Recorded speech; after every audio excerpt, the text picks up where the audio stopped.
오늘 우리에게 주시는 하나님 말씀은 베드로전서 4장 1절에서 11절 말씀입니다. 그리스도께서 이미 육체의 고난을 받으셨으니 너희도 같은 마음으로 갑옷을 삼으라. 이는 육체의 고난을 받은 자는 죄를 그쳤음이니 그 후로는 다시 사람의 정욕을 따르지 않고 하나님의 뜻을 따라 육체의 남은 때를 살게 하려 함이라. 너희가 음란과 정욕과 술취함과 방탕과 향락과 무법한 우상숭배를 하여 이방인의 뜻을 따라 행한 것은 지나간 때로 족하도다. 이러므로 너희가 그들과 함께 그런 극한 방탕에 다름질하지 아니하는 것을 그들이 이상히 여겨 비방하나 그들이 산자와 죽은 자를 심판하기로 예비하신 이에게 사실대로 고하리라. 이를 위하여 죽은 자들에게도 복음이 전파되었으니 이는 육체로는 사람으로 심판을 받으나 영으로는 하나님을 따라 살게 하려 함이라. 만물의 마지막이 가까이 왔으니 그러므로 너희는 정신을 차리고 근신하여 기도하라. 무엇보다도 뜨겁게 서로 사랑할지니 사랑은 허다한 죄를 덮느니라. 서로 대접하기를 원망 없이 하고 각각 은사를 받은 대로 하나님의 여러 가지 은혜를 맡은 선한 청지기 같이 서로 봉사하라. 만일 누가 말하려면 하나님의 말씀을 하는 것 같이 하고 누가 봉사하려면 하나님이 공급하시는 힘으로 하는 것 같이 하라. 이는 범사에 예수 그리스도로 말미암아 하나님이 영광을 받으시게 하려 함이니 그에게 영광과 권능이 세세에 무궁하도록 있느니라. 아멘.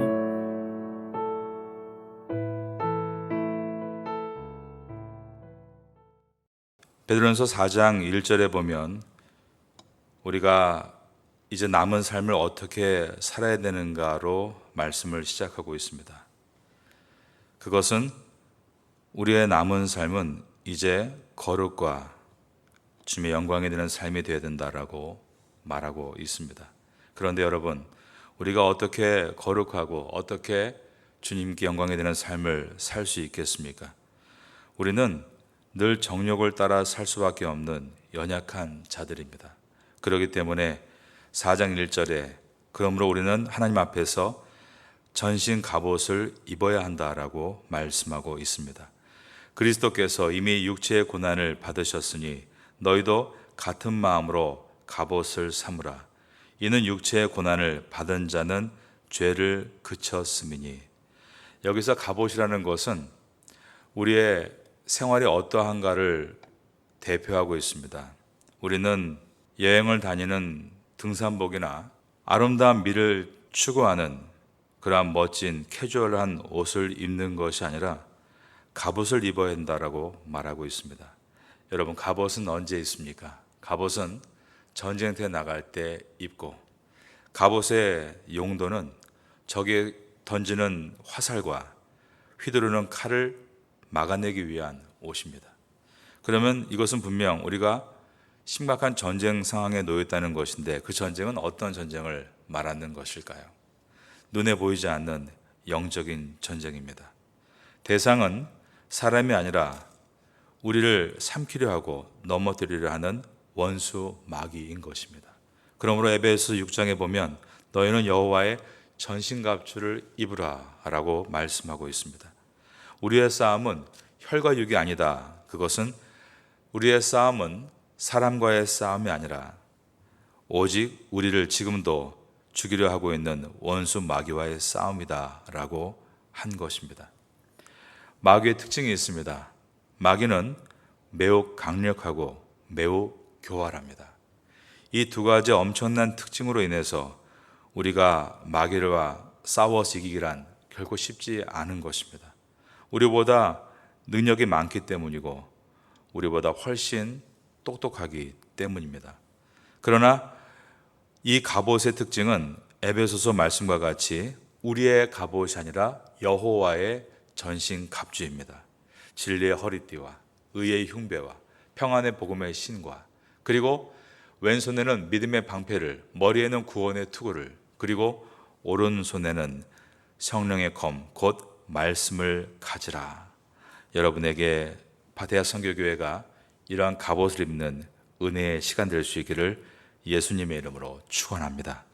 갑옷을 잘 준비해 나가라고 성경은 말씀하고 있는 것입니다. 왜냐하면 지금은 평시가 아니라 전시이기 때문이고, 전시에 승리하기 위해서 군인은 철저하게 무장해야 한다는 뜻입니다. 그러면 그렇게 무장을 하고 우리가 전진해 나가는 모습은 어떤 모습인가? 그것은 세상이 따라가고 있는 음란과 정욕과 술 취함과 방탕, 그 외의 모든 죄악된 길에서 떠나 온전한 길로 걸어가는 것에 있다라고 말씀합니다. 2절과 3절입니다. 그 후로는 다시 사람의 정욕을 따르지 않고 하나님의 뜻을 따라 육체의 남은 때를 살게 하려 함이라. 너희가 음란과 정욕과 술 취함과 방탕과 향락과 무법한 우상 숭배를 하여 이방인의 뜻을 따라 행한 것은 지나간 때로 족하도다. 우리 모두가 과거에 이러한 삶을 살아왔습니다. 그리고 우리는 예수 그리스도를 믿고 거듭남으로 새로운 인생을 시작했습니다. 하지만 우리의 삶 속에 이 2절과 3절의 모습이 지워진 것은 결코 아닙니다. 우리의 싸움은 바로 이것들과의 싸움입니다. 싸움은 무엇을 표현합니까? 그것과 나는 이제 함께할 수 없다. 전쟁을 선포하는 것입니다. 성도의 삶이란 이제 이러한 것들과 함께할 수 없다라는 선포입니다. 여러분, 우리가 이러한 일들에 가까이 할 때도 있고 깊이 빠져 있을 때도 있습니다. 그러나 이러한 일들과 성도의 삶이 결코 함께할 수 없다라는 것입니다. 가는 길이 다르고 이제는 이것과 함께할 수 있는 삶이 아니라 우린 이제는 새로운 은혜의 삶을 시작하게 되는데 그것은 바로 4장 8절부터 나와 있는 삶입니다.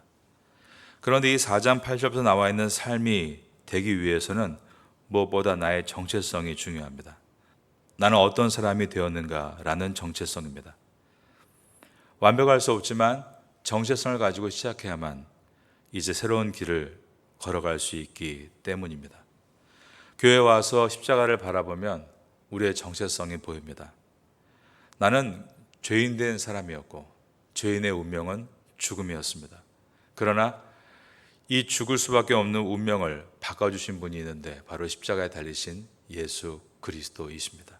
예수님께서 십자가 위에서 나의 모든 죄를 대신하여 보혈의 값으로 우리의 죄값을 치르셨습니다. 이 제사는 어제 본 바와 같이 단 한 번에 치루어진 제사로서 영원한 제사요 완전한 제사였습니다.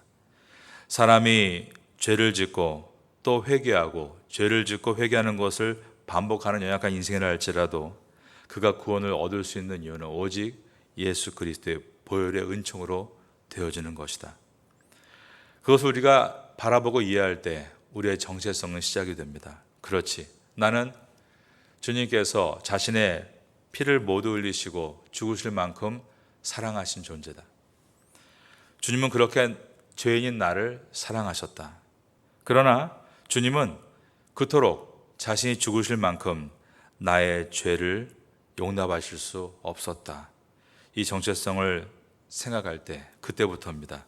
우리의 길은 어디로 가야 하는가를 알게 되고 우리의 적은 누구인가를 깨닫게 되는 것입니다. 세상에 갖고 있는 불의와 부정과 음란과 욕심과 정욕과 술 취함과 무법한 것에 대해서 그것은 우리의 길이 아니라 주님께서 그토록 미워하셨던, 그러므로 자신의 모든 피를 흘리시면서 죽기까지 하셨던 우리의 적인 것을 말입니다. 이것을 생각하기 위해서 우리가 해야 될 일이 있는데 그것은 바로 근신하며 깨어 기도하는 일입니다. 4장 7절을 보겠습니다.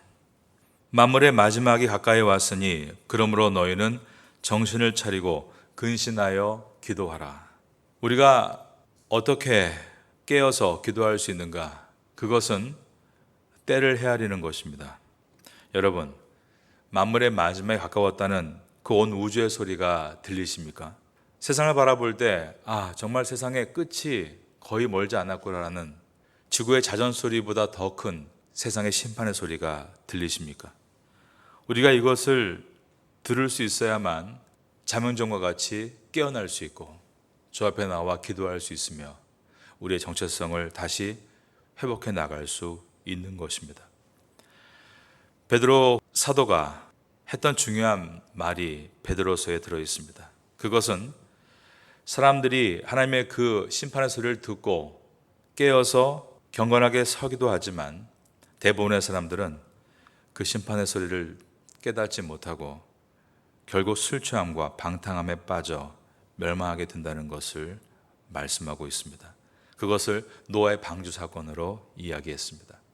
방주를 짓고 있을 때 100년 동안 지어 나갈 때 많은 사람들은 이 땅에 심판이 어디 있느냐, 주님의 심판의 소리를 듣지 못하고 방탕함과 죄악 가운데 놓여 있었습니다. 그러나 하나님의 사람들은 심판의 음성에 깨어 있었고 그들은 나무로 산 위에 배를 지으며 마지막 때를 준비했습니다.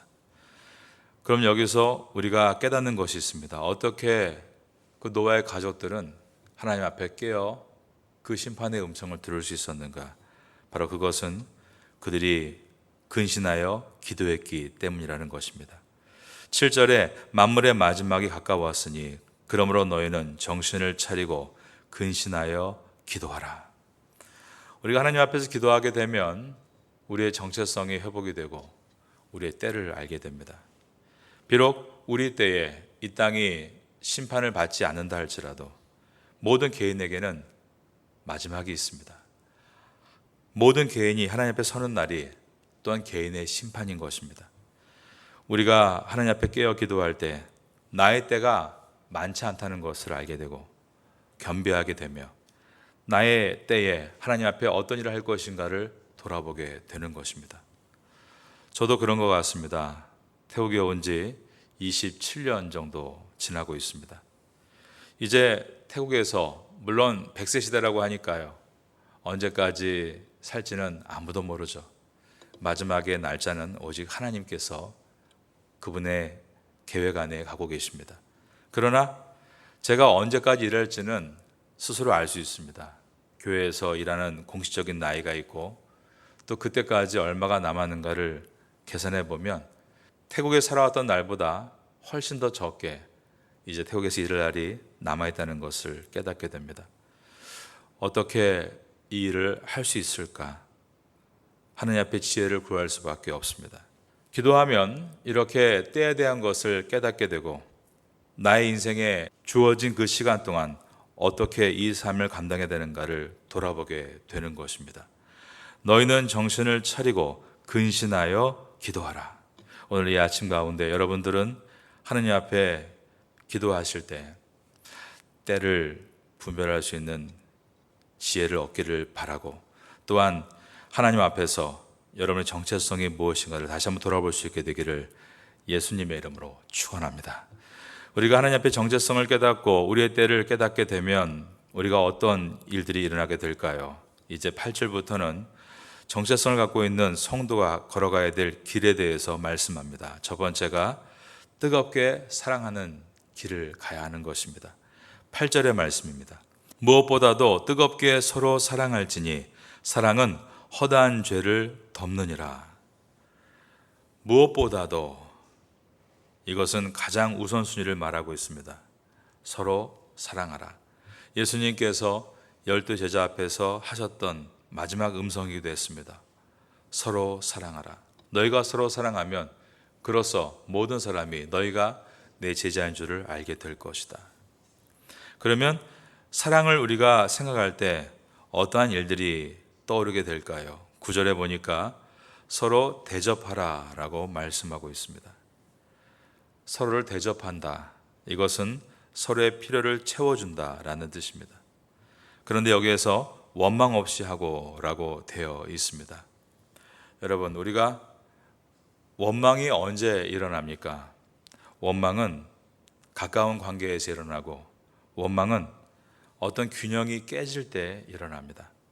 우리가 교회 와서도요, 그냥 가까운 사람들, 친한 사람들과 교제하는 것, 그거 세상에선 그렇게 나무랄 일이 아니지만 교회에서 뜨겁게 사랑하기로 다짐하는 사람들이 해야 될 모습은 아니라는 것을 많이 돌아보게 됩니다. 교회는 서로를 대접하고 섬기는, 특별히 소외된 사람이 없는 은혜로운 공간이 되기 위해 애쓰는 곳입니다. 이것이 성공하게 되면 가정에서도 편애를 없앨 수 있고, 가정에도 어두운 그림자가 들이지 않도록 우리가 만들어갈 수 있습니다. 이것이 성공하게 되면 건강한 가정과 건강한 교회에서 훈련받은 것이 사회에도 그대로 표현되어서 그저 무리를 짓고 당을 짓고 자기들의 색을 내는 것에만 좋아하는 세상 속에서 비록 색은 없지만 7가지의 색이 합쳐져 빛이 발하는 것처럼 그곳에서 샘물이 되고 사람들이 빛이 될 수 있는 은혜로운 일들을 만들어낼 수 있는 것입니다. 우리는 모두가 각각 받은 은사가 다릅니다.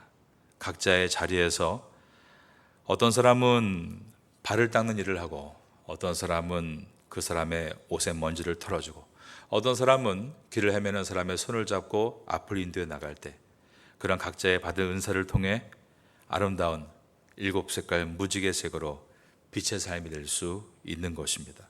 10절입니다. 각각 은사를 받은 대로 하나님의 여러 가지 은혜를 맡은 선한 청지기 같이 서로 봉사하라, 서로 봉사하라 라고 말씀하고 있습니다. 우리가 거듭나고 성도의 삶을 시작할 때 만나는 단어가 있죠. 봉사입니다. 교회 와도 그런 말 많이 하지 않습니까? 교회 와서 봉사 좀 하세요. 그러나 그 봉사는 어떤 교회의 필요를 그저 채우려고 하는 그런 목적은 아닙니다. 봉사는 성도로서 자기의 정체성을 깨닫고 이제는 내가 나를 위해 사는 것이 아니라 예수 그리스도를 위해서 사는 것이라고 할 때 그것을 눈에 보이는 표징이 바로 봉사인 것입니다. 예수님께 우리가 어떠한 봉사를 할 수 있겠습니까? 여러분, 예배 드린다는 것이 꼭 주님께 봉사가 된다, 그렇게 단정할 수 없습니다. 왜냐하면 하나님은 온 우주 만물의 하나님으로서 우리가 이곳에 와서 잠깐 예배 드리는 것이 하나님께 해야 할 봉사를 다 했다, 그렇게 말할 수 없다라는 것입니다. 주님께서는 이렇게 말씀하셨습니다. 이 땅에서 소외되고 지극히 작은 사람에게 하는 것이 나에게 하는 것이다. 그러므로 우리가 주님 앞에서 봉사하고 섬기는 것은 우리 주변에 나의 필요가 있는 곳에 그를 섬기는 것이 주님께 봉사하는 것이다. 이렇게 이해해야 하는 것입니다. 11절입니다. 만일 누가 말하려면 하나님의 말씀을 하는 것 같이 하고, 누가 봉사하려면 하나님이 공급하시는 힘으로 하는 것 같이 하라. 이는 범사에 예수 그리스도로 말미암아 하나님이 영광을 받으시게 하려 함이니. 우린 그러므로 누군가를 위해서 봉사할 때 내가 잘해서 또 내 이름을 드러내기 위해서, 사람에게 인정받기 위해서 봉사하는 그러한 어린아이 같은 모습을 버리고 무슨 일을 하건 나는 가리고 오직 주님께서 드러나시도록, 내가 섬기고 봉사하는 것이 내 손으로 봉사하는 것이 아니라 주님께서 그를 사랑하셔서 나를 사용하시는 것처럼 그렇게 나는 사라지고 주님만이 드러나게 하는 봉사를 함으로 오직 모든 일에 예수님만 드러나게 되는 이 은혜를 사모해야 하는 것입니다. 바로 이것이 우리가 가져야 될 모습입니다. 바로 이것이 이제 오늘 이 아침부터 다시 우리가 결정해야 될 우리의 삶의 방향입니다. 뜨겁게 사랑하고 서로를 섬기고, 내가 맡은 은사가 있는데 그 은사를 가지고 나를 위해서 살았다면 이제는 타인을 위해서 살아갈 때 그를 위해 살아가는 것이 바로 주를 위해 사는 것이다 는 것을 깨닫고, 그것을 할 때마다 자기의 자랑과 이름을 내거나 칭찬을 받기 위해서가 아니라 그 모든 것을 다 감추고 오직 그리스도만 나타내게 하기 위해서 나아간다면 바로 이것이 성도의 삶이 되는 것입니다. 베드로서는 이와 같이 아름다운 이야기들이 우리에게 교훈되어 있습니다. 이 아침 가운데 이 말씀을 다시 우리가 들으면서 우리의 정체성이 무엇인가를 고백하고 그 정체성을 향해서 일어나서 오늘도 걸어 나아갈 수 있는 우리가 되기를 바라겠습니다. 이 은혜가 성도의 삶 가운데 늘 있게 되기를 예수님의 이름으로 축원합니다.